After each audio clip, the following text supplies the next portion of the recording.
Bonjour à tous, bonjour. Aujourd'hui, on va parler des 22 arcades majeures du tarot de Marseille. C'est quelque chose que vous nous avez déjà demandé plusieurs fois en commentaire. Aujourd'hui, on voit un petit peu tout ça. On va faire uniquement les arcades majeures, les 22 premières, pour éviter de tomber dans la peur du tarot. Souvent, on a ça. La peur du tarot. Ah, j'ai pris les petites, j'ai pas pris les grandes. Bon, c'est pas très grave. Souvent, on veut commencer la divination pure, on va se tourner vers le tarot de Marseille, et la problématique, c'est il y a énormément de cartes, il faut souvent apprendre pour pouvoir pratiquer, les interprétations peuvent être un peu compliquées aussi, et faire le mélange des cartes, c'est difficile.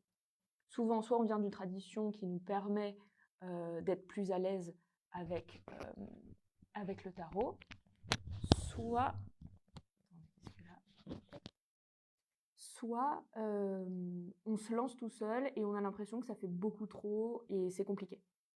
Le but aujourd'hui là, c'est de vous montrer que ça peut être un peu plus facile, un peu plus simple, et se rapprocher de la tradition classique de on tire les cartes qu'avec les 22 arcades majeures du tarot de Marseille. Okay. Aujourd'hui, on ne va pas faire de tirage, on est vraiment sur de la théorie, d'accord? Juste pour vous faciliter un petit peu l'apprentissage des cartes. J'ai essayé de vous créer aussi une sorte de phrase mémo, vous voyez, qui tiennent pour chacune des arcanes majeures, d'accord, pour que ce soit plus facile à apprendre et que ce soit plus fluide. Je vous parlais aussi de la symbolique, des couleurs, pour que ce soit un peu plus intuitif aussi dans le tarot de Marseille. Aujourd'hui, on parle que du tarot de Marseille, mais grâce à ça, vous allez pouvoir tirer tous les types de tarot, d'accord? C'est la base de la base de la base, d'accord? Donc, on va faire ça. Je n'avais pas ouvert mes cartes, donc je vais vous faire ça. Et je vais vous présenter aussi deux autres moyens d'apprendre le tarot. Là, c'est juste... Tac. Moi, j'ai besoin juste des arcanes majeures. Et voilà. Hop. J'ai besoin donc des 22 premières... Enfin, il y a 23 cartes, parce qu'il y en a une qui est avec un 0, quoi. Mais voilà. Donc là, il y a les arcanes majeures. On verra plus tard. Bon, en petit, j'espère que comme ça, du coup, ça a plus focus. Je ne sais pas trop si ça va le faire, mais bon, voilà. Donc aujourd'hui, on voit surtout les arcanes majeures du tarot de Marseille, les 22 premières cartes, du coup, 23, et deux, trois petites méthodes. Mais avant toute chose, je vais vous parler de l'Aqua de Florida. J'en avais parlé sur le live de samedi dernier sur les nettoyages purification de la maison. Et en fait, sur Facebook et sur YouTube, j'ai eu des demandes pour approfondir un petit peu ce qu'est l'Aqua de Florida, comment l'utiliser, etc. D'accord? Donc, je vais vous parler de ça également. Donc, l'Aqua de Florida, ça c'est la classique, la traditionnelle. Et ensuite, vous aurez la verte. Et la verte, c'est celle où c'est marqué New York, parce que là, c'est marqué Pérou, d'accord? Et la verte, c'est celle marquée New York, c'est une autre composition avec d'autres plantes, mais globalement, ça s'utilise de la même manière. Bonjour à ceux qui nous rejoignent, bonjour, bonjour. Donc aujourd'hui, je répète, on fait les 22 arcanes majeures du tarot de Marseille, je vous parle de l'Aqua de Florida et d'une petite nouveauté. Enfin, c'est pas vraiment une nouveauté, on l'a assez souvent en réalité, mais de quelque chose de très connu, on est passé à qu'est-ce donc que cette chose? Donc je vais vous en parler également. Bonjour, j'étais un petit peu en avance, donc je vous laisse venir tranquillement. Et oui, j'ai pris des petites. Alors j'ai pas fait exprès, mais je me dis que peut-être avec des petites, ça focusera un petit peu mieux qu'avec les grandes. Ok, voilà, je vous laisse arriver tranquille. Moi, bien évidemment, j'ai mon café. Bonjour. Et pour une fois, ce qui est assez rare, je me suis fait des petites notes pour vous apprendre aussi comment vous pouvez faire. C'était pas très français ce que je viens de dire. Pour vous montrer comment vous pouvez apprendre les valeurs des arcanes majeures du tarot de Marseille. Je vais vous montrer comment on peut faire d'une manière simple, efficace. Okay. Je vais essayer de fait, mon but aujourd'hui, c'est de vous montrer que c'est pas si compliqué que ça à apprendre, d'accord? Et que le tarot de Marseille, c'est super et que son apprentissage ne devrait pas effrayer, ok? Voilà. Je vous ai déjà parlé plein de fois du tarot de Marseille dans d'autres types de live, par exemple sur la divination, sur l'histoire du tarot. Je crois que j'ai fait ça il y a un moment, mais ça y est, c'est officiel. Maintenant, toutes les vidéos d'il y a plus de 30 jours, donc même ceux qui ont été faits il y a quelques années maintenant, ne sont plus disponibles sur Facebook et elles n'étaient pas téléchargeables. Donc je n'ai pas pu les mettre sur YouTube. Bref, c'est pas très grave, puisque le principe d'un live, ce qui est sympa aussi, c'est qu'on peut tout répéter. Donc voilà, c'est ça le but aussi, c'est de remettre un petit peu tout en lien. Ok? Donc, je vais vous parler dans un premier temps de l'Aqua de Florida. D'accord? Donc, l'Aqua de Florida, c'est l'origine, c'est le Pérou, donc c'est celle-ci, c'est la jaune, d'accord? Pas la verte. La verte, c'est écrit New York. Vous avez écrit dessus aussi Murray pardon, c'est de l'espagnol, donc j'imagine que ça se prononce pas du tout comme ça, mais enfin, ça a l'air d'être plutôt anglais, bref. Et Landman, ce sont les deux personnes qui ont commencé à le commercialiser, je crois que c'était fin 19e, donc voilà. À la base, c'est un mélange de plantes qui est encore aujourd'hui, hein, le mélange de plantes est complètement secret, inconnu. On sait juste que dans le jaune, il y a du Palo Santo, c'est tout. Et donc, ils décident, ces deux personnes-là, de le commercialiser parce que, avant, c'était utilisé uniquement par les chamans du Pérou. Aqua de Florida, qui ne veut pas et qui n'a rien à voir avec la Floride, d'accord? C'est juste dire eau florale, ok? Donc, c'est dans de l'eau de Cologne et c'est un mélange de plantes. Voilà. Il y a un lien réel dans la symbolique avec la fontaine de Jouvence, d'accord? Et à l'époque, on lui prêtait tellement d'utilisation. Alors, à mon humble avis, je pense que la plupart de ces vertus sont liées au fait qu'il y a de l'alcool dedans, d'accord? C'est jusqu'à 75% d'alcool. Donc, il disait d'en mettre sur les plaies, de faire tout ça. Nous, on vous le conseille pas, d'accord? Nous, on va garder juste l'aspect un petit peu spirituel. Mais il disait, voilà, de toute affection, maladie, mal de gorge, etc. Enfin bref. En fait, le principe d'un grog, vous voyez. Il y a de l'alcool. Vous prenez aussi pour les petites affections saisonnières, on va dire. Et pour ce qui était de désinfecter les plaies, etc. Aujourd'hui, c'est plus du tout le cas, bien évidemment. L'Aqua de Florida, on l'utilise surtout pour ses vertus émotionnelles, spirituelles et énergétiques. D'accord? On va rester là-dessus, mais c'était pour la petite histoire que je trouvais un petit peu sympa aussi. Donc, comme c'est de l'eau de Cologne, il le proposait aussi pour l'après-rasage. Enfin bref, quand j'ai regardé un petit peu toutes les vieilles choses qu'avaient écrit du coup ces deux personnages pour commercialiser à l'époque, ça faisait vraiment, vous savez, les vendeurs de foire dans leur petite roulotte, quoi. Je trouvais ça très sympathique, je trouve que ça fait très folklore, et quand il y a des histoires comme ça de produits, bon, j'adore ça.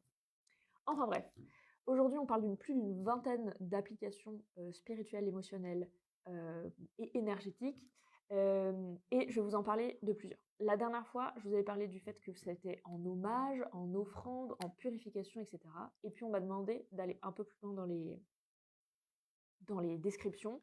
Donc, c'est exactement ce que je vais vous faire là. Donc, évidemment, en tant qu'offrande, demande, etc., vous en mettez dans un petit bol sur votre autel, à côté de la bougie sur laquelle vous allez faire vos hommages aux défunts, etc. Par exemple, là, ça va être la Toussaint, ça va être les fêtes des morts, etc.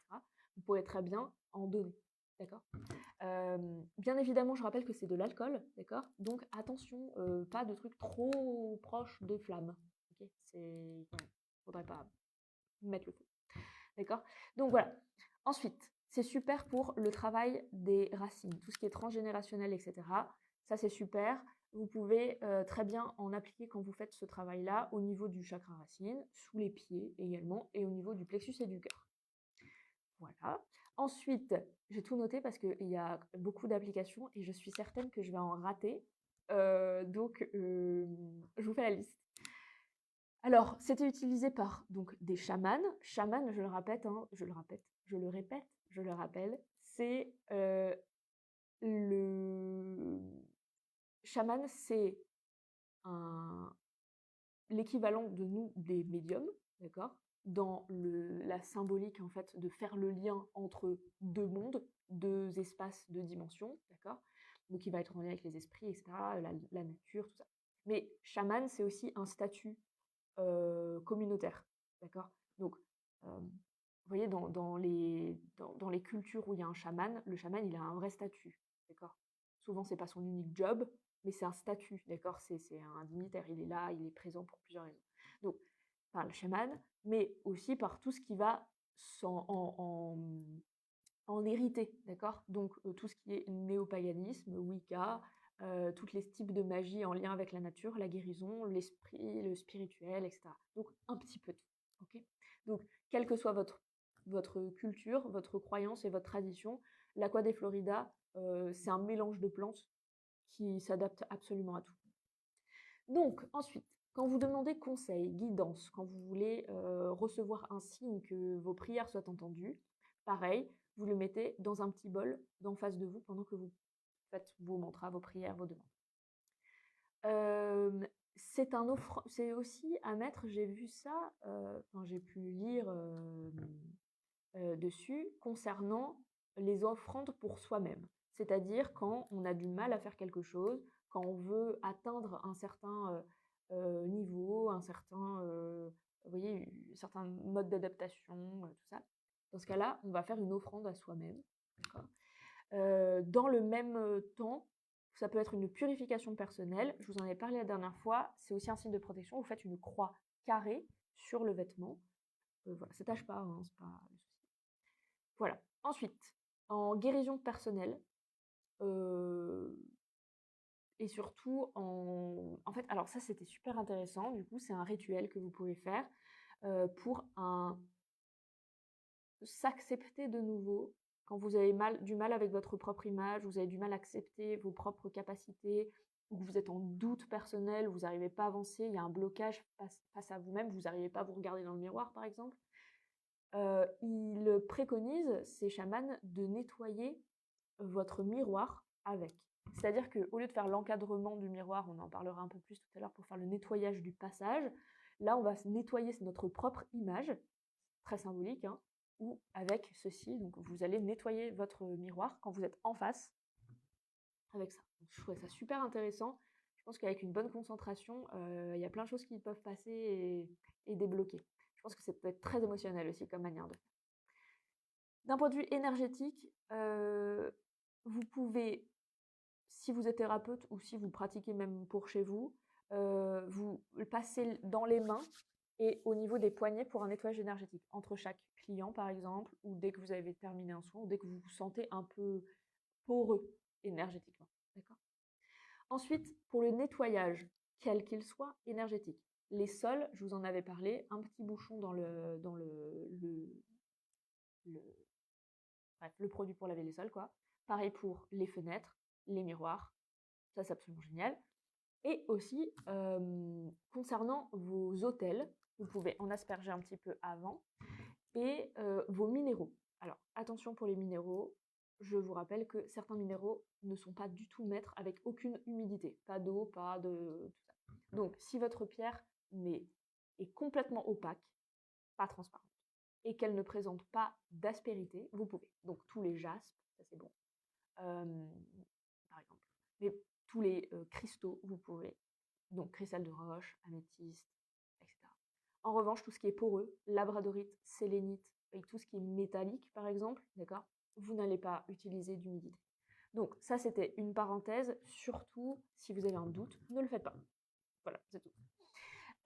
Ensuite, les encadrements de fenêtres, miroirs, ça, je vous l'ai dit, ça, c'est vraiment pour une purification des passages. Ensuite, il y a une tradition aussi pour éviter le mauvais œil et que les mauvaises énergies entrent chez soi. Vous pouvez le mettre à l'entrée dans un petit bol avec à l'intérieur un tissu bleu. Et ce mélange est à changer toutes les semaines. Voilà, c'est pour éviter que tout rentre. Ça crée vraiment un passage, voilà, c'est avec le mauvais œil. Ensuite, si vous faites des rituels en lien avec les éléments, d'accord, l'Aqua de Florida prend la place de l'eau. Ok, donc ce sera très bien là-dessus. Vous pouvez en asperger autour de vous pour la méditation, d'accord. puisque c'est une odeur qui est très florale, qui est une élévation. C'est vraiment pour un travail d'analyse, de réflexion, c'est vraiment très efficace. Ensuite, qu'est-ce que j'ai oublié? Ah oui, pour la libération énergétique et tout ce qui est blocage émotionnel, mentaux, schémas répétitifs, etc., vous en mettez dans ce que, alors j'appelle personnellement, des endroits poubelles, d'accord? C'est-à-dire la base de la nuque et la dernière vertèbre, celle qui se met dans le bassin, voilà, les creux des bassins et les clavicules. Surtout, vous mettez, et puis après, vous passez vers l'extérieur, vous voyez, du creux vers l'extérieur. Voilà, ça c'est super, ça permet de faire aussi un bon recentrage, ça c'est super. Ça j'en ai parlé. Ah oui, chose aussi que je vous avais pas dit tout à l'heure, oui, je suis sûre que j'allais en oublier. C'est, vous pouvez en mettre dans la lessive, d'accord? Comme ça, ce que vous portez est aussi bouclier, ok? C'est super intéressant aussi, voilà. Pour des rêves et une meilleure compréhension de ce qui vous arrive, des rêves, la meilleure interprétation que vous pouvez avoir, vous pouvez en placer un petit peu sur votre table de chevet, dans un bol, etc. Ça marche très bien aussi. Et ensuite, pour les soins de l'aura, faut l'asperger autour de la personne et en mettre sur chacun des chakras. Voilà. Je crois que j'ai fait le tour. Je pense que j'ai fait le tour. Est-ce que j'ai fait le tour? Je pense que oui. S'il y en a un qui me revient au fur et à mesure, je vous le dirai, mais voilà. Donc là, on a fait le tour sur l'Aqua des Florida. Voilà. Au niveau de tout ce qui est choix, celui-là, c'est le classique. Ok. Ensuite, le vert, celui marqué New York. Celui-là, il est un peu plus moderne. Vous pourrez l'utiliser pour des travaux, surtout de nettoyage. Lui, il se prête à absolument tout. Le vert, c'est surtout du nettoyage, de la libération. D'accord. Et ensuite, on en a des mélanges avec que du Palo Santo, que de la sauge. Et il y en a où vous avez des mélanges spécifiques de plantes à l'intérieur pour faire nettoyage de la maison, des 7 chakras, etc. Donc là, ce sera vraiment, vous voyez, pour des besoins spécifiques. Pour celui-ci, la jaune là, celle marquée Morellenman. Morellenman. Ça focus pas, hein? Non, focus. Je me cache derrière. Bref, la jaune, celle-ci c'est pour tout. Ça marche? Voilà, ok. Donc ça c'était le gros point sur l'Aqua des Florida, parce que vous me l'avez demandé, et effectivement j'étais allée un peu rapidement, parce que j'avais plein de choses à vous présenter la dernière fois. Donc voilà, ça c'est chose faite. Bonjour, j'arrive en cours de... Eh oui, bah, vous en faites pas, ce sera en replay, et du coup, vous avez peut-être manqué, je sais pas, 10 minutes, donc vous pouvez regarder les 10 premières minutes, c'est essentiellement sur l'Aqua des Florida. Ok? Ceci, c'est tout bon. Et comme je parlais de purification, d'éviter le mauvais œil, etc., je vais vous parler de ceux-ci, qui sont des cloches, vous voyez. Ces cloches-là, on les a très souvent en magasin, seulement que c'est plus connu. Alors, ça l'a été pendant très très longtemps. Tout le monde avait à peu près ça chez soi, il y a longtemps. Mais maintenant, ça se perd. Les cloches, comme ça, c'est à mettre aux entrées ou à l'entrée des pièces que vous voulez absolument protéger. D'accord? Chambre, par exemple. L'idée des cloches, d'accord, c'est le son strident qui est détesté par la plupart des esprits malveillants, etc. On disait que ça éloignait aussi les esprits de mauvaises sorcières. Enfin, vous voyez, à l'époque, ce qu'ils appelaient sorcières, c'était surtout de très mauvaises personnes, d'accord. Ça a totalement changé de terme aujourd'hui, d'accord. C'était pas le principe. Souvent, la sorcière, c'était pas quelqu'un de très sympa. Ça avait juste un autre nom pour la personne qui venait aider. D'accord. On n'appelait pas ça comme ça. Bref, c'est pas le sujet. Ces cloches-là, elles sont à mettre donc à la poignée des portes, okay, en général, ou au-dessus des portes, vous savez, pour que quand la porte passe, ça tente. L'idée de ces choses-là aussi, c'est d'être prévenu quand un mauvais esprit passe. Si les cloches tintent tout seuls, alors que personne n'est passé, c'est qu'un mauvais esprit a essayé de passer et a été chassé. D'accord. Donc voilà, si jamais il y a du passage chez vous, ça pourrait être intéressant d'avoir ce genre de choses. Voilà. Celle-ci, je l'ai pris, il n'y a pas d'autres symboles, mais on a exactement les mêmes. Et sur la corde, vous avez des symboles comme le pentacle, etc., qui sont des symboles de protection. Elles sont dans le bon sens, pas de souci. Voilà, ça c'était le petit aparté. Et maintenant, on va s'attaquer aux arcanes majeures du tarot de Marseille. Ici, on vous propose aussi des cours un peu plus particuliers en groupe sur les arcanes majeures. Là, je vous inviterai à regarder quand ça se passe. Je crois que c'est un samedi sur 2 ou un samedi par mois.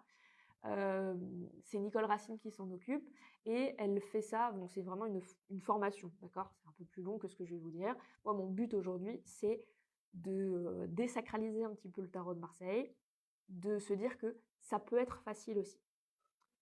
Ça va faire forcément du bruit quand on ouvre la porte avec les cloches, avec elle sur la poignée. Ah oui, oui, ah oui, c'est le but. C'est-à-dire que, en gros, l'idée aussi, c'est que quand vous allez passer chaque porte, pour éviter qu'il y ait quelque chose qui vous suive, ça teinte. D'accord? C'est pour ça qu'il vaut mieux pas le mettre à toutes les portes. Vous mettez juste à la porte de l'endroit que vous voulez protéger. Donc ça peut être effectivement la porte d'entrée, pas de souci. Mais ça peut être aussi la porte d'une chambre unique, ok? Ou enfin voilà. Ça c'est vraiment ça, c'est à vous de voir l'endroit que vous voulez particulièrement protéger, quoi. Ok? Mais oui, ça sonnera forcément. Je suis munie de mon café comme d'habitude pour le matin. Pour mes lives de l'après-midi du mercredi, je ne prends pas de café. Ça peut être du thé à la limite, mais là voilà, là nous sommes encore le matin. Voilà. Alors, le tarot de Marseille, je vais vous expliquer. Je vais partir du principe que je n'y connais absolument rien. D'accord? Je n'y connais rien. Je vais vous montrer comment vous pouvez faire une première approche du tarot de Marseille sans aller trop loin, ok? Juste en gardant la base. Alors, pardon, je réponds. Ce sera centralisé sur celle-ci ou ça se répercutera sur le reste des pièces? Non, si c'est l'entrée de la maison, ça fera sur toute la maison. En revanche, si c'est la porte d'une seule pièce, ça fonctionnera que sur la pièce. Voilà. Donc pour le tarot de Marseille, je vais vous montrer comment on peut rentrer tranquillement, sereinement, sans que ça fasse trop, dans le tirage et l'interprétation. Aujourd'hui, on fait que de la théorie, d'accord? Je vous parlerai de 3 interprétations, couplées si vous voulez, mais globalement, mon but là, c'est de vous faire des notes, un mémo pour le tarot de Marseille. Aujourd'hui, on parle uniquement des premières arcanes, des arcanes majeures, d'accord? Les archétypes, les principales. Traditionnellement, d'ailleurs, on ne travaille qu'avec celles-ci. Okay, on ne tire pas les cartes avec les autres. Ensuite, parce que c'est un jeu de cartes à la base. Mais ensuite, il y a toute la symbolique qui va avec les arcanes mineures, mais ce sera pour une prochaine fois. Aujourd'hui, on s'occupe de celle-ci, parce que pour l'instant, vous pouvez tirer qu'avec celle-ci. Je vous en avais déjà parlé sur les tirages de cartes et la cartomancie en général. Vous pouvez très bien commencer le tarot comme un oracle, c'est-à-dire la simplicité même. Donc, vous battez les cartes, vous tirez comme si c'était un oracle et vous regardez dans le livret. Au fur et à mesure, vous allez apprendre par vous-même, d'accord, comme ça, par la pratique, hein, la signification, l'interprétation des cartes. Okay, ça, c'est la première histoire. Mais là, aujourd'hui, je vais vous parler du tarot de Marseille comme on l'apprend de manière traditionnelle et classique, d'accord, avec la notion des couleurs, ok, et le positif et le négatif de chaque carte. Okay, donc on s'occupe des 23 premières, donc de la carte 0, le mât, okay, à la carte 22. Ça marche? Voilà, on voit 23 cartes aujourd'hui, ce qui va être pas mal. Mon but aussi aujourd'hui, c'est de vous donner une phrase. J'ai essayé d'en faire une assez claire pour chaque carte, pour que ce soit facile à retenir. Et j'ai fait la phrase comme si c'était l'archétype qui parlait. D'accord? Comme ça, potentiellement, ça peut vous mettre aussi dans le bain. Le principe des arcanes majeures, ce sont donc des manières d'être, des manières de penser. C'est très humain, okay, c'est nous par rapport à quelque chose. Le quelque chose, c'est les arcanes mineures, et le nous, c'est le sujet du tirage, et c'est les arcanes majeures. Ok. Donc, c'est pour ça que je vous dis que vous pouvez l'utiliser comme un oracle, parce que ça, c'est vous, d'accord? Ou c'est la personne à qui vous allez tirer les cartes, ou c'est le sujet de votre question, d'accord? Donc, c'est parti. On a donc toutes ces cartes-là. On a le premier. Attendez, parce que voilà, hop, moi je mets le mât en premier avant le battleur, mais on va parler d'abord des couleurs. Est-ce que là, il y a toutes les couleurs? Là, il y a toutes les couleurs, je crois. C'est sur le pape où il y a du violet aussi, normalement. Bon, bref, c'est pas très grave. On va prendre du coup la carte du battleur qui est la 1 juste pour vous montrer les couleurs.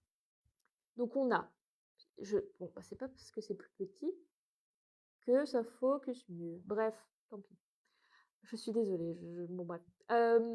Donc, nous avons du rouge, du bleu, du jaune, du chair, et bon là dans le chapeau, vous voyez pas trop, mais il y a du vert.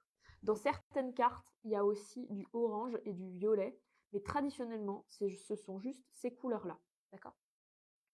Là, je vous parle vraiment du classique. On parle pas du Rider-Waite, on parle pas de tout ça, on parle du Marseille, pour que vous ayez la base pour tirer l'absolue totalité des tarots plus tard. Okay. Donc, on va voir d'abord le côté couleur. Les couleurs sont super importantes puisque dépendant comment elles sont placées sur le personnage ou dans la carte, vous allez avoir une signification qui est plus prégnante. Donc ça veut dire aussi que quand vous tirez la carte, la première couleur que vous percevez a aussi un impact sur votre interprétation. D'accord? Donc, on va commencer par le bleu. D'accord? Le bleu, c'est ce qui est extérieur et profond. D'accord? Donc, vous voyez, c'est vraiment tout ce qui est extérieur à soi, l'environnement, et quelque chose qui est à comprendre. Okay. Ça a aussi un plan de stagnation. D'accord? C'est un plan très humain. Il est présent, c'est de la connaissance, de la réflexion. C'est aussi l'imaginaire et la spiritualité en général. D'accord? C'est un peu de la tête. Le jaune, c'est le travail, c'est celui qui pense avant d'agir. D'accord? Il y a vraiment cette idée de mental total, un ego. Ego, pas forcément au sens mauvais, on est bien d'accord. Hein, je veux dire, l'ego, il faut tous qu'on en ait parce que si on n'a pas d'ego, on n'existe pas individuellement. D'accord? Il faut juste pas que ça prenne le contrôle, c'est tout. Ensuite, c'est plutôt le plan divin à ce moment-là, d'accord? Puisqu'on est plus dans l'action, dans la création, voilà. Et le jaune, il va superviser le bleu, d'accord? Puisque lui, c'est plutôt de l'humain. Et le rouge. Le rouge, c'est le désir, l'amour, la passion, on est bien d'accord là-dessus, mais c'est aussi le matériel. Okay. C'est l'inverse total du bleu, du coup. Okay. Là, c'est de la concrétisation. Les choses sont installées, c'est concret, quoi. Ce sont les faits. Okay. Ensuite, il y a le blanc. Souvent, le blanc, il est utilisé comme fond, ou sinon, il est sur la tête des personnages, comme les cheveux, comme ce genre de choses-là. Le blanc, c'est la pureté, la fragilité. Vous voyez, c'est délicat. La tête, si on n'en prend pas soin, on devient facilement fou. C'est quelque chose qui est facile à manipuler. C'est un peu précieux, c'est facile à manipuler, mais ça peut casser très vite aussi. Okay. Donc c'est à la fois une promesse, la liberté, mais c'est aussi un espace vierge, quelque chose qui est à créer. D'accord. Ensuite, il y a le noir. Le noir, il va servir surtout de fond, mais vous allez le retrouver dans des cartes comme le sol dans la mort. D'accord. Le sol est complètement noir. D'accord. Pareil pour le diable, le sol est noir. Ok. Donc, le noir, c'est ce qui est secret, ce qui est gardé caché, mais qui a un potentiel très fort. Okay. C'est une transformation des choses. C'est aussi la nuit, le passage. C'est une transformation qui vise à accomplir quelque chose. D'accord? C'est ce qu'on peut faire aussi très inconsciemment ou quelque chose qui est nécessaire. On a besoin quand même d'y aller et de franchir un cap, si vous voulez. Ensuite, il y a la couleur chair. Je vais appeler ça parce que je veux le séparer du orange. La couleur chair, parce que là, vous l'avez à la fois sur la tête, les mains du bonhomme, et vous l'avez aussi sur la table.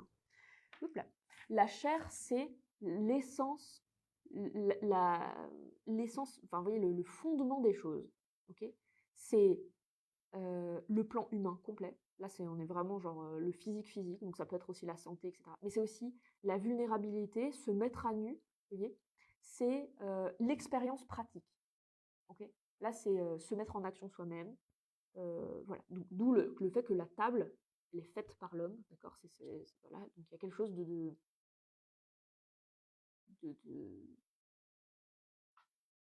de matériel mais pensé.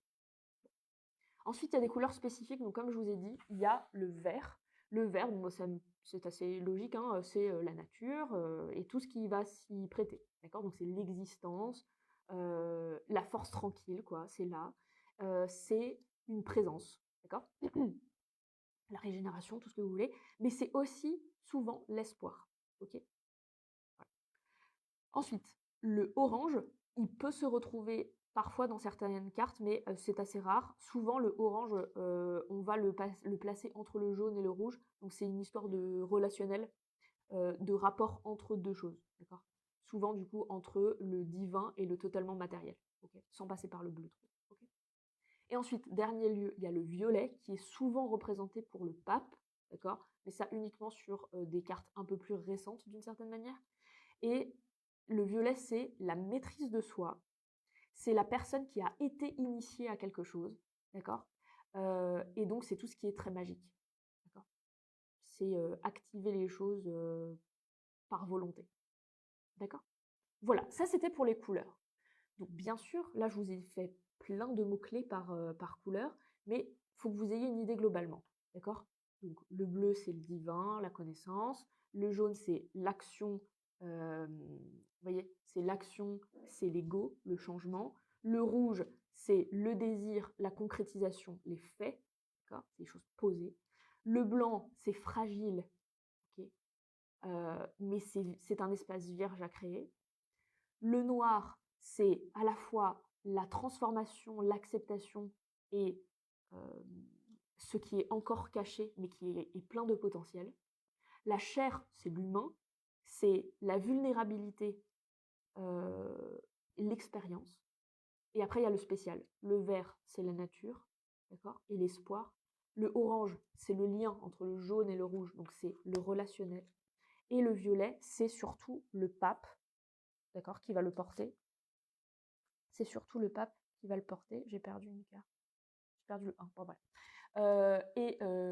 Lui, c'est plutôt l'initiation qui a été faite, d'accord, et la maîtrise de soi. Ça marche? Voilà. N'hésitez pas si vous avez des questions, j'y réponds. Voilà, j'y réponds au fur et à mesure, bien évidemment. D'accord. Est-ce que vous avez des questions sur les couleurs? Voilà. Moi, je pense vraiment que si on se retrouve avec des cartes avec si peu de couleurs, d'accord, et que les couleurs se retrouvent de manière très spécifique sur chaque carte, c'est qu'il y a un sens qui doit être pris en compte. Okay. Quand on choisit un jeu de cartes, c'est souvent les couleurs, le graphisme, etc. qui va nous appeler. Là, c'est un graphisme qui est totalement classique, assez neutre en réalité, d'accord. Les traits sont grossiers, c'est un petit peu archaïque, etc. Enfin, ça fait très médiéval. Okay. Mais si ces cartes-là ont ce genre de couleurs, vous voyez, c'est qu'il y a une nécessité. Par exemple, on va prendre juste l'image du soleil. Dans l'image du soleil, alors là, vous ne voyez pas, mais ces deux rayons-là sont verts, ils ne sont pas noirs. Hein. Parce que là, on ne voit pas très bien, mais pourquoi il ne veut pas? Bref, c'est très flou. Hein. Bon, bref, voilà. Bon.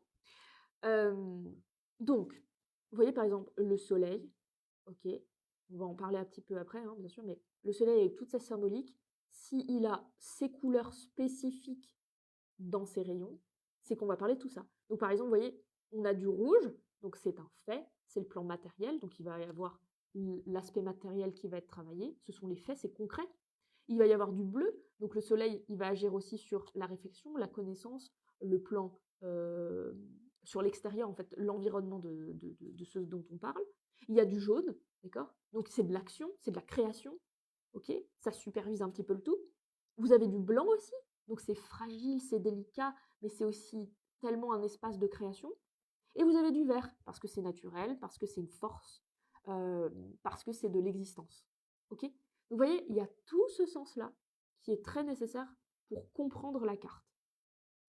Ok. Et donc, si vous tombez sur le soleil et que la première chose qui vous tape à l'œil, c'est, je sais pas moi, le blanc des rayons, d'accord, vous allez vous dire, bon, bah, il y a quelque chose à créer, d'accord, ou attention, peut-être que là, c'est un sujet un petit peu délicat par rapport à ce que vous tirez par rapport au soleil. D'accord. Donc, dans un premier temps, la couleur a un sens et ça a son importance. D'accord. Bien sûr, quand vous allez plus tard, si jamais vous le faites, rentrer dans la symbolique totale du tarot de Marseille, vous allez voir que c'est bien plus complexe que ça. Mais juste pour se lancer, la couleur a une importance. La couleur, même dans notre vie, a une importance. Donc, connaître sa symbolique et son interprétation va vous aider aussi pour l'interprétation des cartes. Ça marche? N'hésitez pas si vous avez des questions. Je sais qu'à chaque fois qu'on parle de ce genre de choses, à chaque fois c'est des gros morceaux. Donc allez-y, que ce soit même en commentaire, en replay sur YouTube, etc. Pas de souci. Ok, je vous réponds dans la suite. Poursuivons.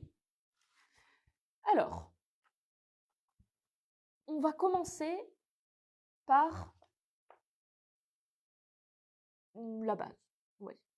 Techniquement, dans la tradition classique, on s'en fiche un petit peu de si la carte tombe à l'endroit ou à l'envers. La signification reste la même et c'est l'interprétation et les cartes qui vont être à côté qui vont déterminer le sens positif et négatif des cartes. Ok. Mais si vous préférez garder cette idée de si c'est à l'endroit c'est positif, si c'est à l'envers c'est négatif, d'accord, c'est pas un souci. Votre manière de tirer, c'est la vôtre.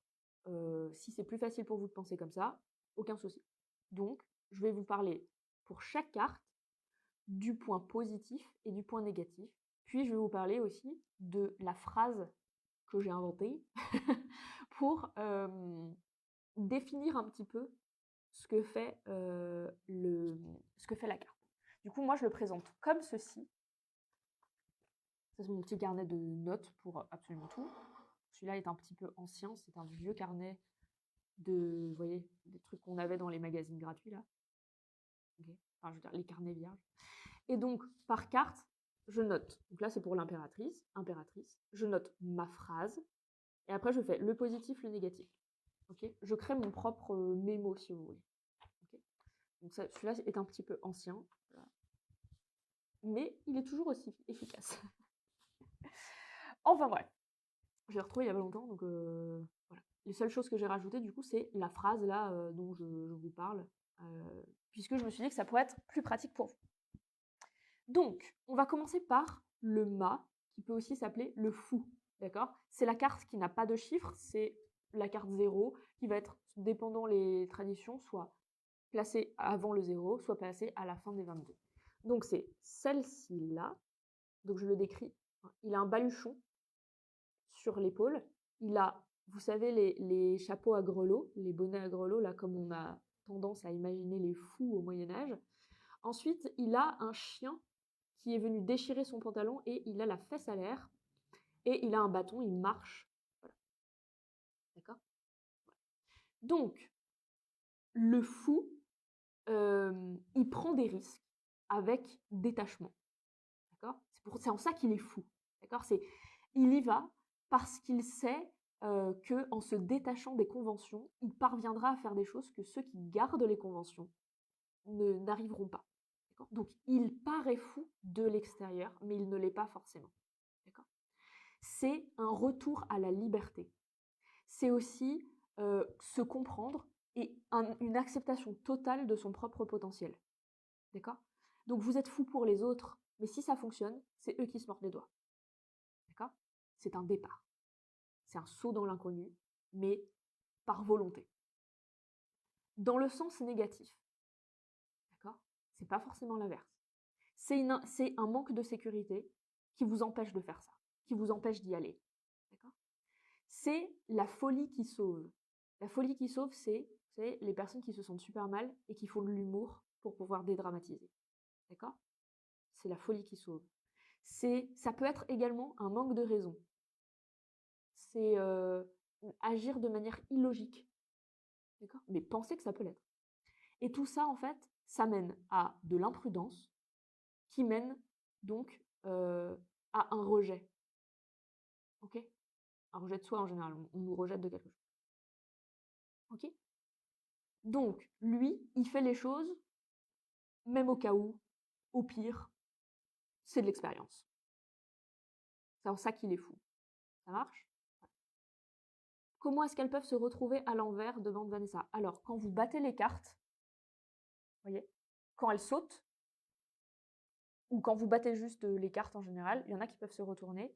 Et dans ce cas-là, quand vous allez les tirer, il y en a qui peuvent se retrouver à l'envers. Moi, je vous conseille, c'est de laisser vivre vos cartes, c'est-à-dire qu'elles soient à l'envers, à l'endroit, etc. En fait, on s'en fiche parce que c'est votre symbolique au niveau de votre interprétation sur la table qui va être efficace. Okay, mais si vous préférez que vos cartes elles soient bien rangées, quand vous finissez votre tirage, qu'elles soient bien dans l'ordre 1, 2, 3, 4, 5 jusqu'à 22, c'est pas grave, d'accord? Mais dans ce cas-là, si ça vous dérange qu'elles soient à l'envers, que vous préférez qu'elles soient tout le temps bien droites, que ça facilite aussi votre interprétation, ce qui est tout à fait compréhensible, il va forcément avoir besoin de plusieurs cartes pour savoir si c'est une interprétation dans le sens positif ou dans le sens négatif. Vous voyez? Voilà. Est-ce que ça va pour le fou, le mât? On passe au battleur?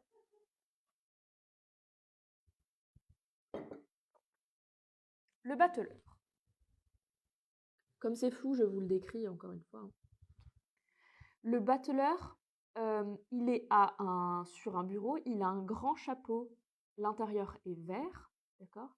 Il a des pièces de monnaie, des couteaux, des bols et des dés sur son bureau, sur sa table.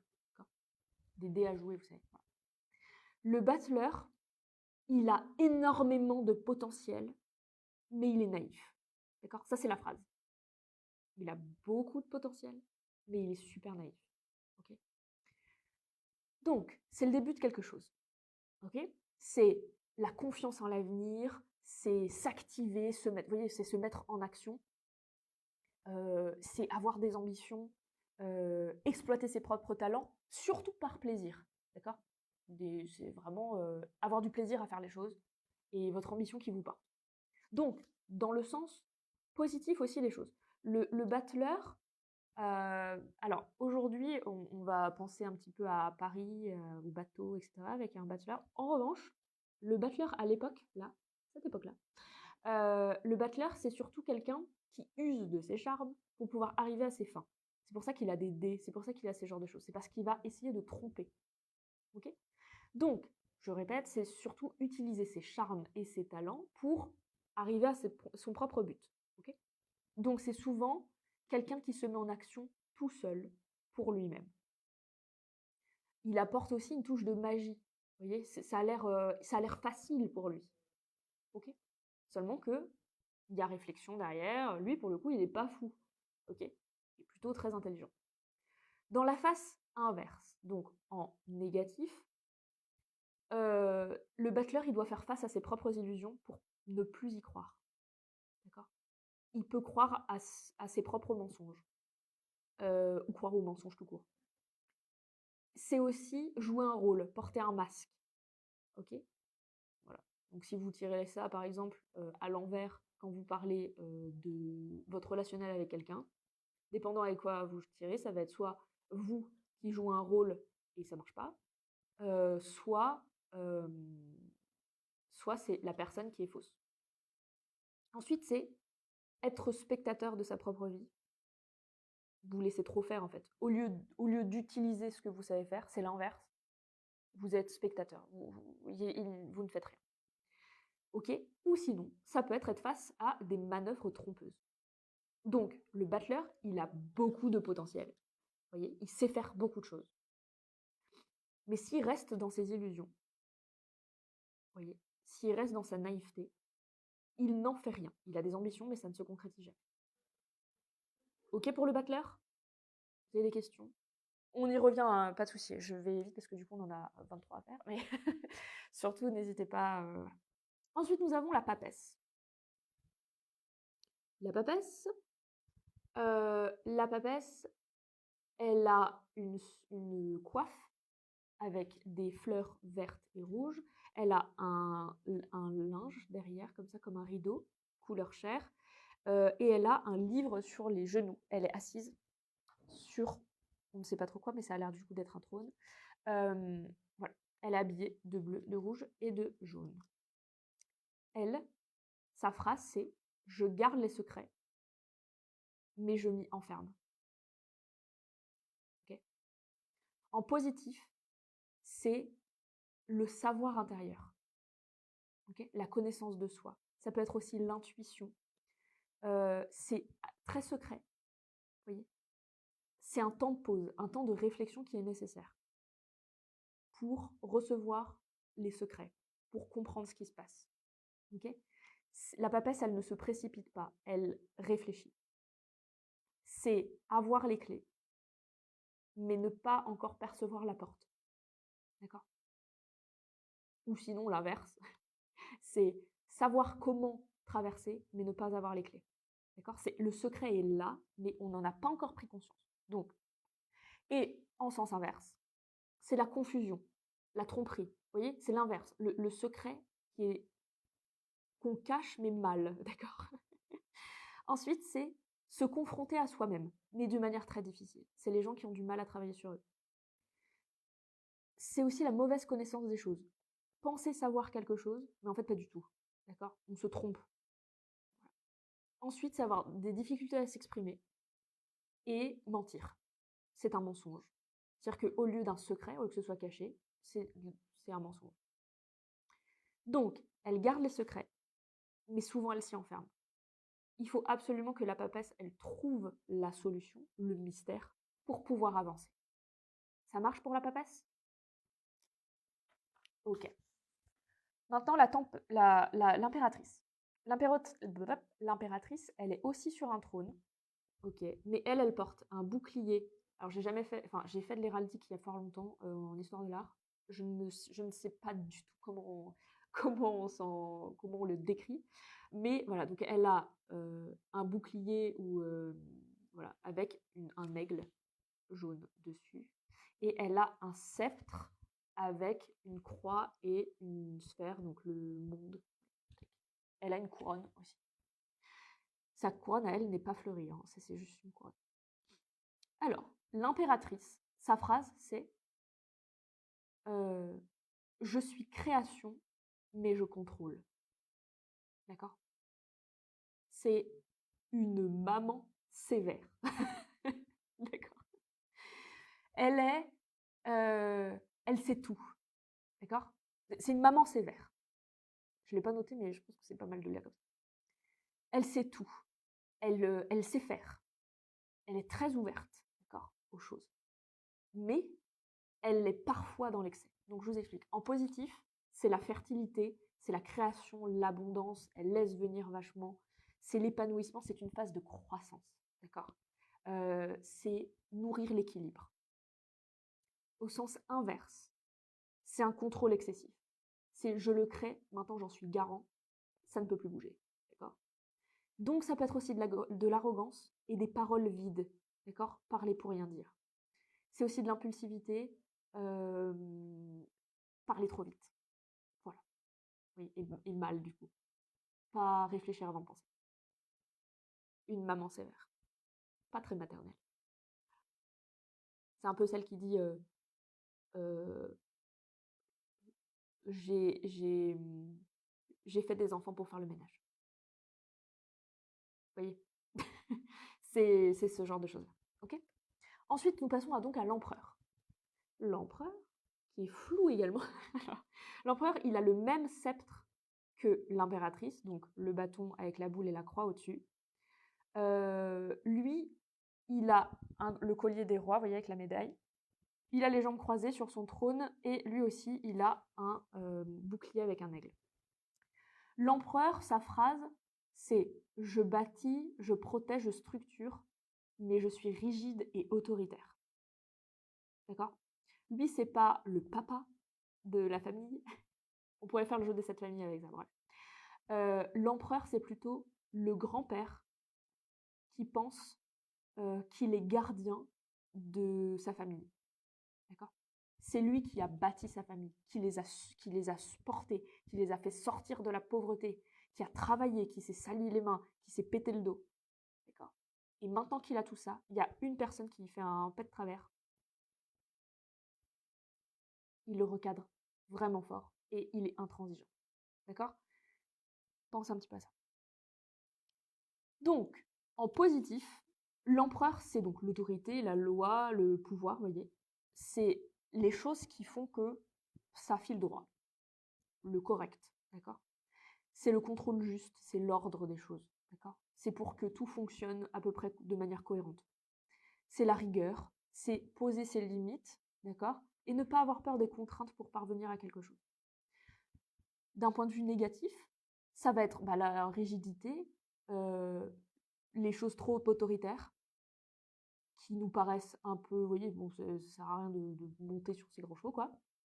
C'est aussi beaucoup d'orgueil, l'abus de pouvoir, et prendre son rôle trop au sérieux. Vous voyez, pensez bien à ce grand-père, vous voyez, ce grand-père qui dit mais si j'avais pas fait ça, on serait encore, enfin, vous seriez dans une cabane au fond des bois, quoi. C'est cette personne-là. Ça marche? Voilà. Donc ça, c'est pour l'empereur. Ensuite, le pape. On a fait la papesse, l'impératrice. Maintenant, c'est l'empereur et le pape. Donc le pape, c'est flou, flou, flou. Le pape, il y a 2 colonnes derrière lui. Ok. Il est grand, il fait ce signe-là, d'accord? Ce signe que souvent vous voyez dans les églises ou ce genre de choses, hein, qui est un signe de, de bénédiction, d'accord? La main qui tient le sceptre avec des croix une croix à plusieurs niveaux, porte un gant jaune, d'accord? Et devant lui, il y a 2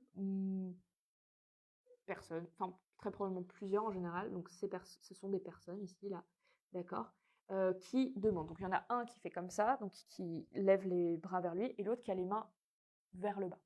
Okay. Voilà. Alors, dans certains cas, on parle de chapeaux de paille, donc des personnes qui seraient plutôt du milieu de la campagne, mais dans certaines autres sources, on aurait plutôt des moines avec la tonsure, d'accord? Parce que là, on pourrait croire, parce que lui, c'est du jaune sur sa tête, et lui, c'est de la chair, en fait. Donc, on pourrait avoir ces plusieurs interprétations. Donc, dépendant dans quel sens ça va, pensez à ça. Donc, le pape, sa phrase, c'est une proposition que je fais à chaque fois, hein. Je transmets la sagesse, okay. Lis le ciel et la terre, mais je peux m'enfermer dans mes dogmes. Ok? Donc, vous avez compris, c'est la personne qui sait, qui a cette compréhension du spirituel, mais qui peut se trop structurer et trop contrôler sa propre manière de penser sa foi. D'accord? Sa foi en n'importe quoi. Là, on est bien d'accord que ça a été créé à une époque encore très catholique, hein. D'accord? Je précise ça.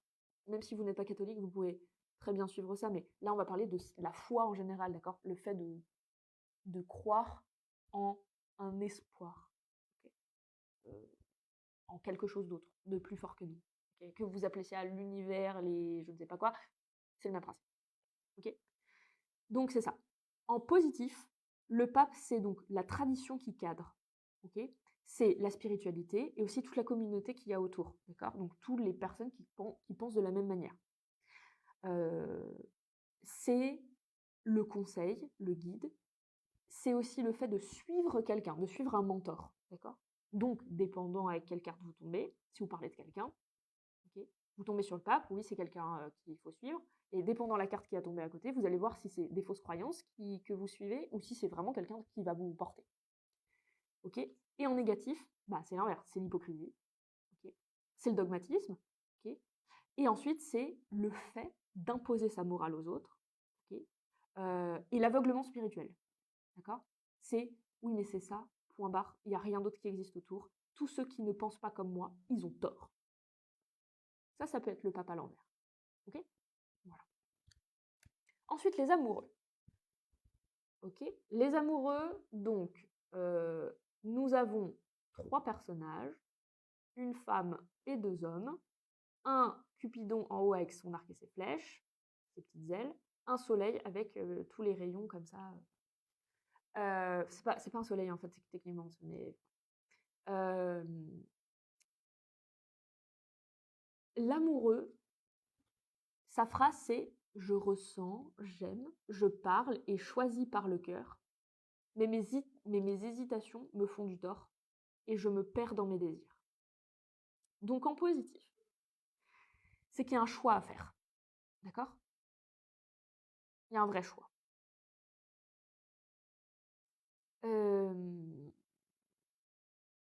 Voilà, attendez, c'est ça. Il y a un vrai choix. Il y a une histoire de relationnel, hein, bien évidemment, de dualité, de tentation, de morale. Vous voyez, c'est un dilemme moral. Je dois faire un choix entre 2 trucs, là, c'est un peu compliqué. Donc ça va être la carte d'après enfin, qui va déterminer si c'est positif ou négatif. Un choix moral et affectif aussi souvent, puisqu'il y a du relationnel. Et on va essayer de faire le lien entre choisir selon ses valeurs et choisir selon son cœur. C'est un peu différent. Okay. Dans l'inverse, bah, c'est l'indécision. Vous voyez, ça peut être aussi le triangle amoureux. Il y a un truc relationnel qui est bof-bof là. Ensuite, c'est des choix impulsifs. Ça peut être de la dépendance affective. Et ça peut être donc de la confusion. Être perdu, quoi. Okay. Donc il ressent, il parle, il choisit avec son cœur, c'est vraiment son cœur qui le mène. En revanche, ben, dès qu'il se met à hésiter, il se perd. Et il se met à avoir trop de désirs et il reste immobile. Ensuite, nous avons le chariot.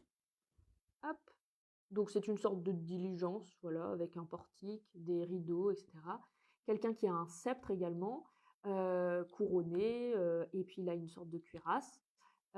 Et c'est tiré par 2 chevaux, un rouge et un bleu. On se rappelle aussi de la symbolique des couleurs, hein, vous voyez, les faits, le matériel et plutôt ce qui est spirituel et profond.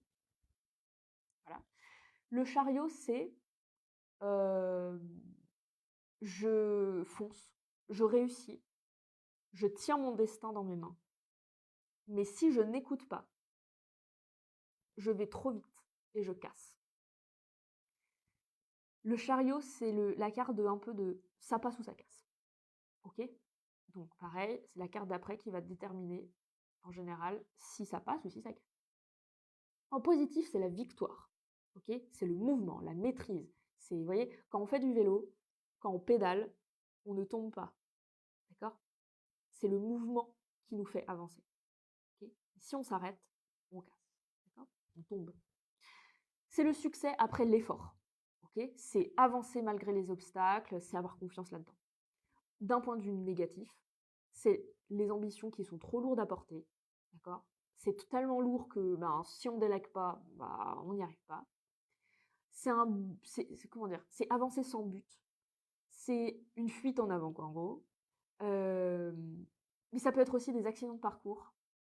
Vous voyez ce que je vous disais que le vélo, c'est avancer sans regarder, ben, on se mange le mur, et arrêter de pédaler à des moments où il faut pas, bah, on tombe aussi. Ok? Donc ça, c'est pour le chariot.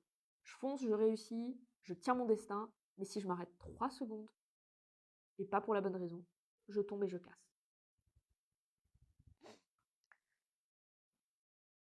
La justice. La justice, c'est une dame, me semble-t-il, avec une épée et la balance. Une épée et la balance. Elle est sur un trône, tout est jaune autour d'elle, seulement elle-même est habillée de rouge et de bleu. D'accord? Tout est jaune sinon. Et elle est chère, hein, puisque la justice est humaine. Elle dit, je tranche équitablement, je suis lucide et droit, mais aussi froid et inflexible. Donc en positif, c'est l'équilibre, bah, la vérité. Hein. Les responsabilités, c'est le destin, il y a une notion de karma aussi un petit peu. Il y a un besoin de justesse, un besoin de voyez, de prévoir les choses, parce qu'il y a des conséquences aux actes, et c'est important d'avoir ces choses-là pour prendre des décisions importantes. OK. D'un point de vue négatif, bah, c'est la sévérité, la rigidité, vous voyez, c'est vraiment l'intransigeance totale, c'est le mental qui ne veut pas, changer de chemin. OK? Trop de mental. Ça marche? Ça, c'est pour la justice. Nous avons l'ermite. L'ermite, il se tient sur un bâton de pèlerin, il a une lanterne et il avance courbé. D'accord? Lui, il est habillé de rouge et de bleu, donc il est entre le matériel et le spirituel, les faits, etc. Mais sa lampe est aussi jaune et l'intérieur de sa cape aussi. D'accord? Il est très humain puisqu'il s'appuie sur un bâton couleur chair. D'accord? Donc il est très humain, il est humain jusqu'au bout. Il s'appuie que sur des choses humaines, des choses de l'expérience. Mais il avance avec sa lanterne jaune, d'accord? Donc il fait le lien avec l'esprit et le matériel. L'ermite, sa phrase c'est: je cherche la vérité, je guide avec patience, mais mon isolement me coupe du monde et de la vie. Okay. Donc, d'un côté positif, c'est l'introspection en solitude. Vous voyez, c'est ce dont on a besoin en profondeur pour pouvoir comprendre les choses. C'est une période de pause qui est nécessaire, d'accord? Et c'est surtout la patience, la réponse est en soi. Vous voyez, c'est un peu la différence qu'il y a avec la papesse. La papesse, elle, il y a les secrets qui sont déjà en elle. D'accord? Elle n'a juste pas les clés pour pouvoir les trouver. Avec l'ermite, c'est un besoin de se retrouver avec soi-même parce que les réponses sont déjà en soi. D'accord? Il n'y a pas besoin de chercher techniquement. On a besoin de faire une pause concrète pour aller chercher ce truc-là. C'est une introspection et une solitude profonde. On ne peut pas le faire avec les autres. D'un point de vue négatif, c'est trop d'isolement, souvent par peur, une sensation de besoin de protection, vous voyez, une impression d'être tout le temps tout seul et de ne pas l'avoir voulu.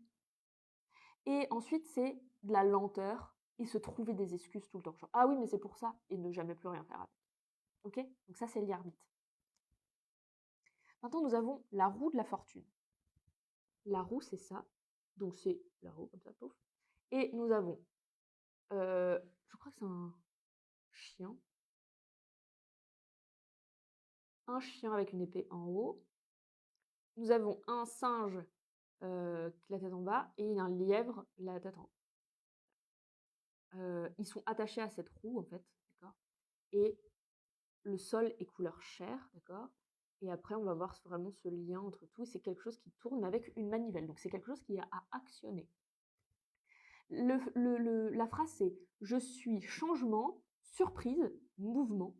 Mais si je fais une pause, si je lâche ou que je force, je casse.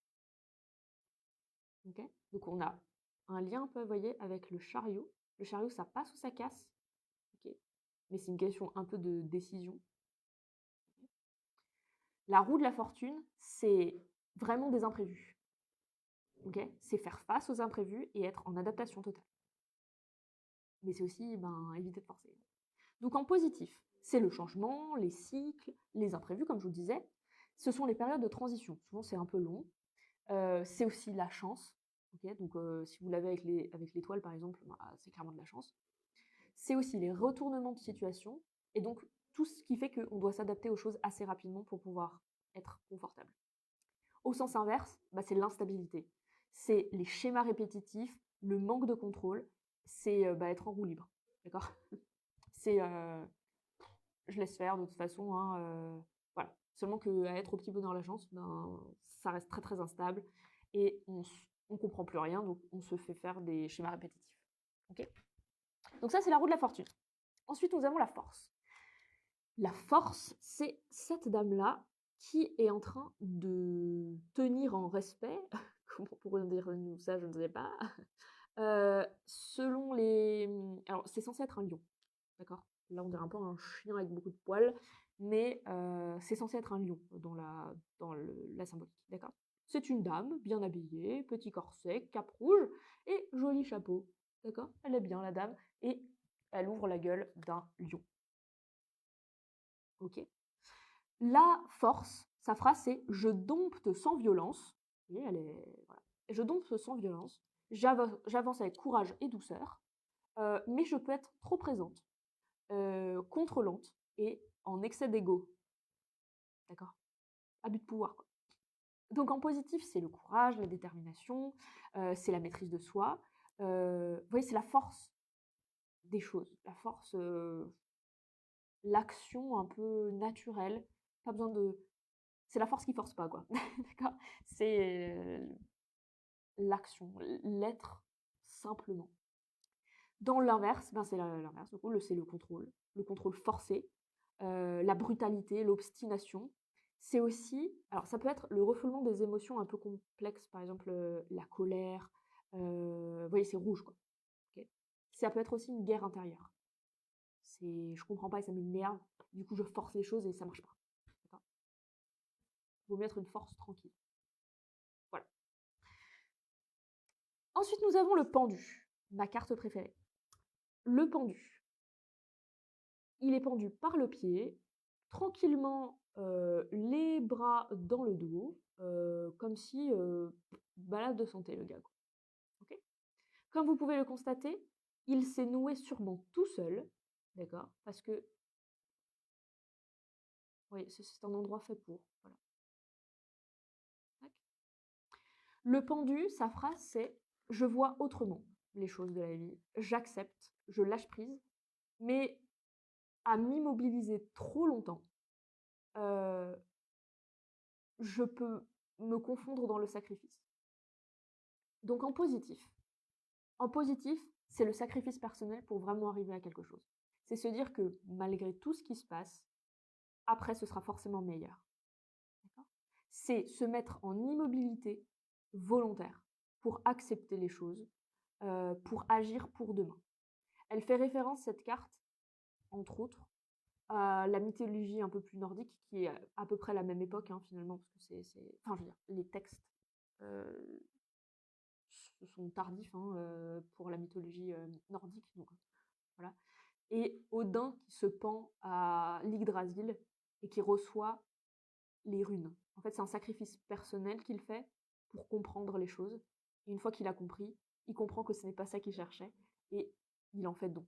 Je fais des très très grands raccourcis, on est bien d'accord. Mais c'est un sacrifice personnel. Vous voyez, il se pend pas par le cou, d'accord? Il se pend par le pied, d'accord? Il accepte de ne pas être pendant un moment pour comprendre. Ok, c'est un sacrifice personnel. Mais à l'inverse, voyez ce monsieur? Il est beaucoup trop tranquille. Ce sont des blocages, d'accord? On ne lâche pas prise du tout, on se retient aux choses. C'est l'impression de devoir se sacrifier, voyez? C'est une impression d'obligation. J'ai pas le choix. Mais du coup, ce n'est plus un sacrifice, hein. Là, c'est vraiment se violenter pour rien ou par pure croyance, d'accord? C'est se résigner, d'accord? Voilà. Ensuite, nous avons la carte sans nom, qu'on appelle aussi la mort, d'accord? Qui est donc un squelette couleur chair, d'accord? Enfin, ce serait plutôt une personne décharnée parce que il a que quelques os apparents, mais globalement, il a l'air d'avoir de la chair encore attachée. Le sol est noir, les herbes sont bleues et jaunes, et la lame de sa faux qui coupe des têtes, des membres, etc., est rouge. Alors attention, cette carte fait souvent très peur. N'ayez pas peur.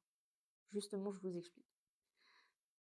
Sa phrase, c'est: je coupe, je transforme, je renouvelle et change, mais je fais peur et on m'évite. C'est typiquement la peur humaine du changement et de la transformation personnelle. C'est pour ça que ça fait peur. C'est la fin de quelque chose, c'est une rupture. C'est d'un point de vue positif, ça, hein. C'est la rupture, c'est le passage d'un point A à un point B ou d'un état A à un état B. D'accord? C'est une grande étape de transformation, de purification aussi, vous voyez? Et c'est laisser le passé derrière. Ça, c'est le point de vue positif. Ça fait peur, mais c'est nécessaire. Sinon, on ne change jamais. D'un point de vue négatif, c'est la destruction non assumée. C'est les bêtises, les choses qui sont détruites à cause de nous. C'est la résistance à changer. et c'est refuser de voir les choses telles qu'elles sont, ou les personnes d'ailleurs. D'accord? C'est le refus du changement total. Cette carte est positive. Elle fait peur parce qu'elle vient chercher en nous des choses qui nous font peur. Ensuite, nous avons la tempérance. La tempérance, c'est une femme ange, ok, qui verse d'une carafe à l'autre, on va dire, de l'eau. Vous voyez, entre les faits et le spirituel, etc., on est toujours là-dedans. La tempérance, sa phrase, c'est « Je lis les contraires, les équilibre, les apaise, mais je suis parfois trop gentille. » Et vous savez ce qui amène aux gens trop gentils. En positif, c'est l'harmonie, c'est l'équilibre, la patience, c'est trouver le juste milieu et en guérir. Okay. Mais en négatif, ben, c'est trop de compromis, s'effacer complètement derrière les choses, c'est la fuite des conflits, mais finalement ne plus exister encore une fois. D'accord ? À trop accepter les choses, on finit par ne plus être. Et ça finit par être de la mollesse ou de la paresse. D'accord ? Ou finalement avoir trop peur, s'effacer complètement. Là, c'est une perte d'identité. Ok ? Voilà, ça c'est pour la tempérance. Ensuite, nous avons le diable. Le diable, c'est un mix entre plein de bestioles, d'accord ? Genre, il a des ailes de chauve-souris, il a des ailes et des oreilles et des boas de cerf, il a des pattes crochues, il a une épée dans la main, mais son épée n'a pas de manche. Et c'est un personnage qui a à la fois des attributs masculins et féminins. En bas, nous avons un homme et une femme qui sont rendus ridicules avec des oreilles de lapin et une queue, sûrement des esclaves, hein, des sbires, tout nus et qui sont enchaînés au piédestal de cette bestiole. Le diable, sa phrase, c'est « je fascine, j'attire, mais je manipule et enchaîne ». Donc vous l'avez compris, en positif, c'est le lien, les obsessions, le matérialisme, d'accord ? Ce sont aussi les illusions qui essayent de nous retenir. Genre, mais si, mais non, d'accord ? En négatif, ce sont les addictions, les emprises, la manipulation et le désir malsain. Ok ? Donc oui, elle a un sens positif, d'accord ? Mais elle a un sens purement négatif, d'accord ? Parce que comme ça, se dire que les obsessions, le matérialisme, etc., ce sont des choses qu'on peut changer. On n'est pas encore tout à fait enchaîné. Là, on est enchaîné à mort. Ok ? Ensuite, nous avons ce qu'on appelait la maison Dieu ou la tour. C'est celle-ci. Ok ? Alors, il y a des flammes qui lui vont dessus. Elle perd son toit. Il y a des gens qui tombent en essayant de se sauver. D'accord ? Et elle perd beaucoup de choses. Hein, ce sont des pièces. Sa phrase, c'est « Je dis les choses, je dis la vérité. Je disperse les illusions, mais détruis tout ce qui a été construit. »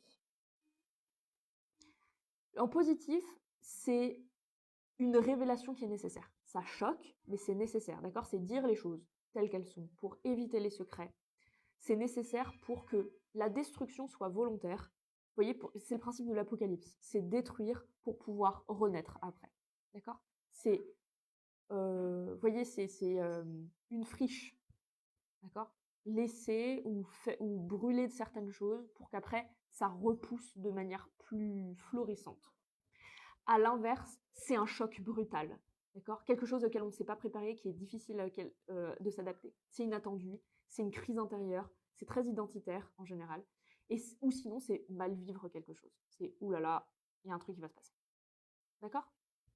Pour l'étoile. L'étoile, d'accord. L'étoile, c'est une femme nue à la rivière qui est en train de verser de l'eau et vous avez plein d'étoiles qui ont des couleurs différentes. L'étoile, c'est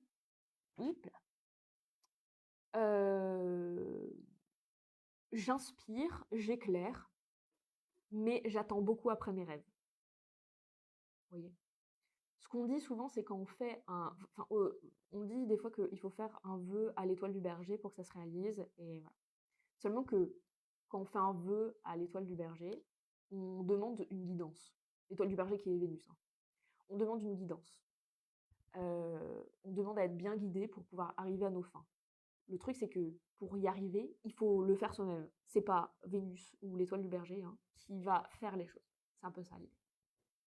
En positif, c'est l'espoir, l'inspiration, la guidance. C'est la lumière qui peut arriver après les épreuves. C'est un moment de, vous voyez, de purification par rapport à ça.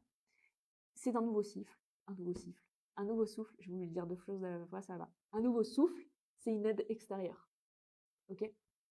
Donc, comme je vous dis, c'est faire un vœu et okay. D'un point de vue négatif, bah, c'est la naïveté, c'est penser que ça va arriver tout seul parce que j'ai de la chance. Voilà.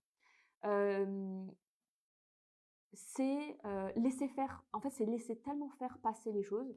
Non, voilà. C'est tellement laisser faire les choses qu'elles finissent par passer et on les voit pas. C'est une attente illusoire. D'accord. Donc, c'est attendre après serrer. Ensuite, nous avons la lune.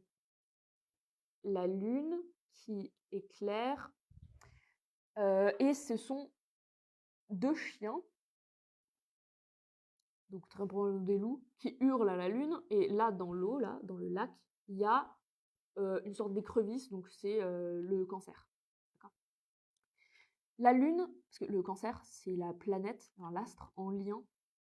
Qu'est-ce que je raconte? C'est le signe du zodiaque en lien avec l'astre lunaire. D'accord.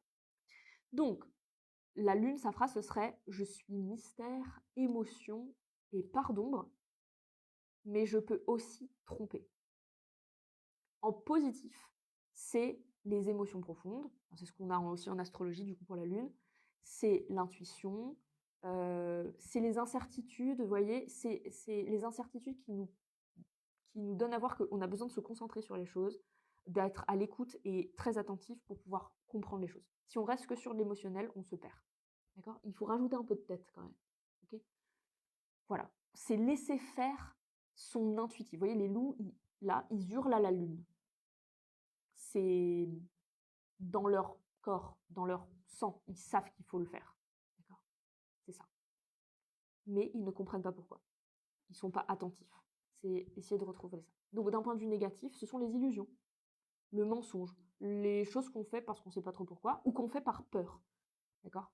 Voilà. Ou ça peut être aussi les angoisses et les peurs qu'on va garder sous silence, on va intérioriser et qui vont poser problème. Ok. Ensuite, le soleil, dont on a parlé un petit peu tout à l'heure, donc c'est le soleil avec toutes ces couleurs-là, et ces deux personnages tout nus dans une arène qui se battent. C'est je suis, je rayonne, j'éclaire, je nourris, mais je peux aveugler ou brûler. En positif, c'est la joie, c'est la réussite, hein, peut-être qu'ils ne se battent pas mais qu'ils sont très très contents de se voir. C'est la célébration, c'est une période heureuse, c'est le succès, c'est voilà. Ça peut être aussi une révélation. D'accord, c'est waouh, une illumination, vous voyez ce que je veux dire? D'un point de vue négatif, bah, c'est l'ego, mais l'ego trop fort. D'accord? C'est le besoin de reconnaissance. C'est l'excès de confiance et l'aveuglement. OK? C'est vraiment l'ego. Là, c'est l'ego pas cool. Ensuite, il nous en reste deux. Le jugement. Ok, donc le jugement, nous avons des personnes tout nues qui prient. Et nous avons aussi alors il a des bras, donc c'est un ange, mais qui a plein d'ailes, donc ça se ressemble plus à un séraphin, mais bref, c'est pas très grave. Ceci dans un cercle de nuages, donc il sort du ciel. Et il a sa trompette, hein, comme dans la Bible, hein, pour le jugement dernier, etc.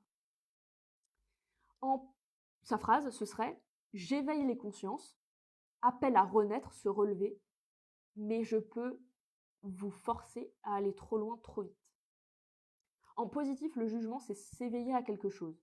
C'est renaître après une révélation. Ça peut être aussi des prises de conscience, la fin d'un cycle. Enfin, c'est vraiment tout ce qu'on prend dans ce qu'on entend du jugement dernier. D'accord?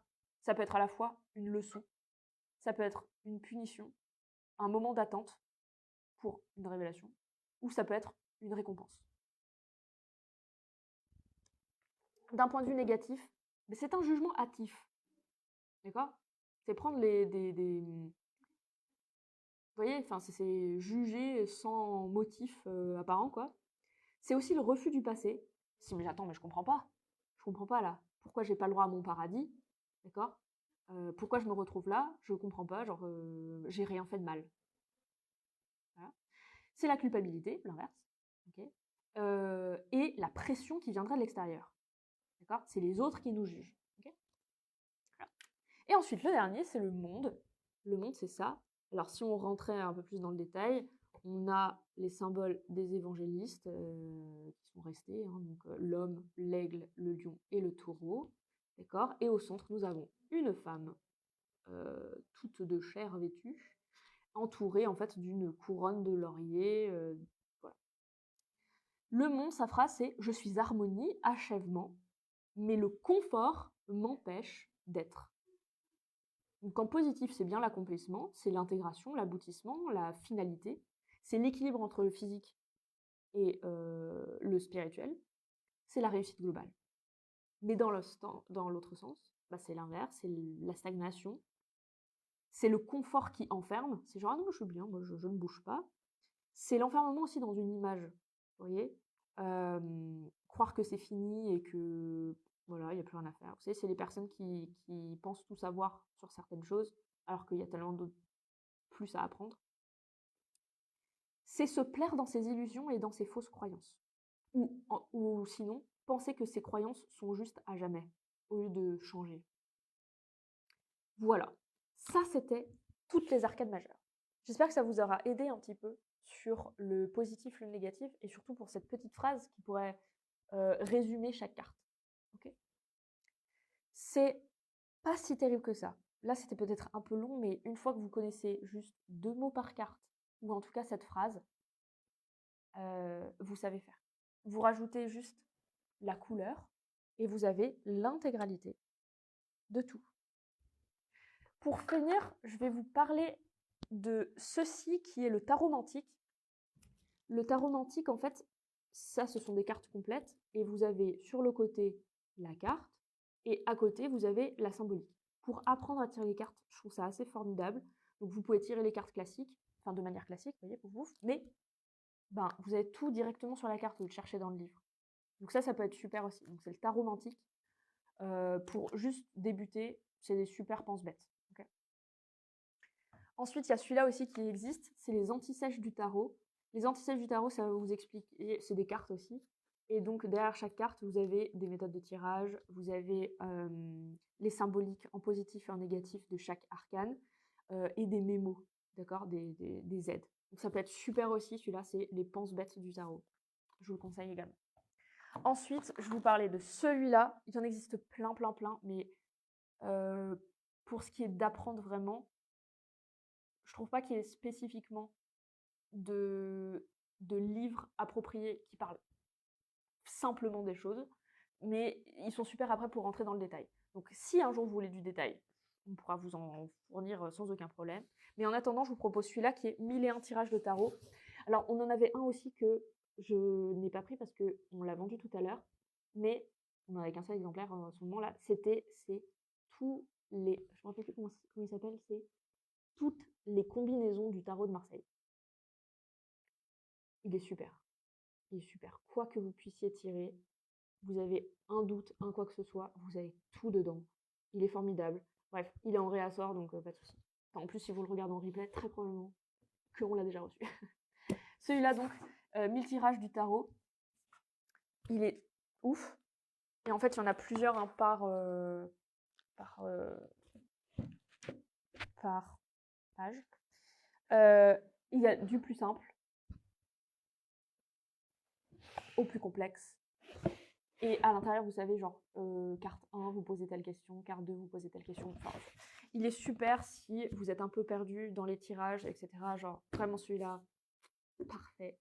Il est vraiment top. Il y en existe plein, et celui-là, c'est vraiment le plus complet qu'on ait actuellement. En tout cas. Dernier truc que je voulais vous montrer, parce que c'est trop génial. Nous avons reçu ceci dans différents jeux, mais nous l'avons reçu aussi en tarot de Marseille. Je voulais absolument vous le montrer parce que vous le montrez juste en story, c'est pas suffisant. c'est celui-là, c'est les baguettes divinatoires spéciales tarot. Voilà. Il y a 78 baguettes du coup. Okay. Et c'est simple. Vous pouvez juste tirer une baguette. Okay. Donc là, j'ai tiré quoi? Le 9 de coupe. Bien-être, accomplissement. Profitez de vos succès avec gratitude. Voilà. Donc c'est comme ça. Ok. C'est comme un petit oracle, vous savez, avec les toutes petites cartes là, mais c'est trop génial. Voilà. Et donc, vous pouvez juste le sortir comme ça. Sinon, vous pouvez le faire un peu au... Comment ça s'appelle? Comment ça s'appelle? Au yiking, d'accord? Où vous allez faire des... Vous allez séparer les cartes, les trucs. Donc, vous allez faire un premier tri. Ah, je n'ai pas posé de question. Bah, on va voir un petit peu, si vous voulez, pour le week-end. Ok, donc les énergies de dimanche. Hop, j'en prends une partie. Hop. Ensuite, alors on va pas le faire à la yiking totale, ok. On va prendre la première. Hop. Alors, la première, c'est la force. Donc, si vous vous rappelez, la force en positif, c'est le courage, c'est la force tranquille, donc c'est faire les choses de manière logique, ça coule de source, quoi. Ok. Mais là, il nous demande de dominer nos peurs et utiliser notre énergie avec douceur et contrôle. D'accord. Et ensuite, nous avons 3 détails qui sont la reine de denier, le 8 de coupe et le 7 de denier. Donc ça ne faisait pas partie du live, bien évidemment, mais voilà. Donc la reine de denier, c'est la bienveillance et la gestion. Donc là, il nous demande de dominer nos peurs et d'utiliser nos énergies avec douceur. Là, on parle d'être bienveillant avec nous-mêmes. Ensuite, c'est quitter ce qui ne vous épanouit plus. D'accord? N'ayez plus peur de le faire. Et le 7 de denier, c'est les efforts portent leurs fruits qu'avec le temps. D'accord? Donc là, il nous dit la patience. Ça marche? Bref, je le trouve vraiment super. Et encore une fois, ça, pour apprendre, je trouve ça trop sympa. Voilà, il existe sous plusieurs trucs, mais là, comme on parlait du tarot, bah, je voulais vous montrer celui du tarot. Voilà. Puis c'est sympa. Voilà. Est-ce que vous avez des questions particulières sur le tarot, sur l'Aqua de Florida, sur quoi, sur autre chose? On a reçu aussi 1 milliard de nouveautés. J'essaie de vous les mettre en story de temps en temps, mais vraiment, je veux dire, il faudrait que je vous fasse le tour du magasin. Bon, est-ce que vous avez des questions sur le tarot? Est-ce que c'était clair? Est-ce que vous avez des demandes particulières? Surtout, n'hésitez pas, hein, que ce soit maintenant ou en replay, ou voilà. Donc voilà comment je vous conseille de faire. Vous mettez le nom de la carte, une phrase qui pour vous définit pleinement cette carte, avec le positif et le négatif, pour que ce soit plus facile. Je vous rappelle que les arcanes majeurs, ce sont des archétypes, donc ils définissent le sujet de votre question, que ce soit vous, la personne à qui vous tirez, ou l'événement, ou etc. Ok. Donc, il y a ce point de vue positif et ce point de vue négatif. Le point de vue négatif, il peut être soit parce que votre carte elle est à l'envers, soit parce que vous avez tiré votre carte à côté d'une carte avec un penchant un peu plus négatif. Ça marche? Voilà. On parlera peut-être à un autre moment de comment on tire les cartes, comment on fait une interprétation, quelle est la méthode classique et comment on peut faire après avec des méthodes un peu plus modernes. On pourra voir aussi les arcanes mineures. En tout cas, si tout ça, ça vous dit, n'hésitez pas dans l'espace commentaire de nous dire ce que vous voulez, ok, comment on fait, etc. Voilà, si vous n'avez plus de questions, je vais vous souhaiter un très bon week-end. Je mets tout ça sur tout ça est sur le site. Et ce sera donc en replay sur YouTube. Je vous souhaite un très très bon week-end et je vous dis à bientôt, que ce soit en live ou en magasin. Au revoir!